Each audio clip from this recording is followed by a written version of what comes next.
gara-gara kemencuk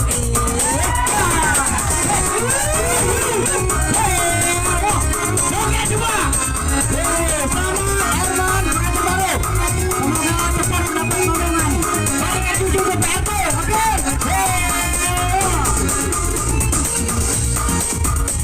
belajar pada pergi orang saja yang nasib sibuk yang lapung kemana pergi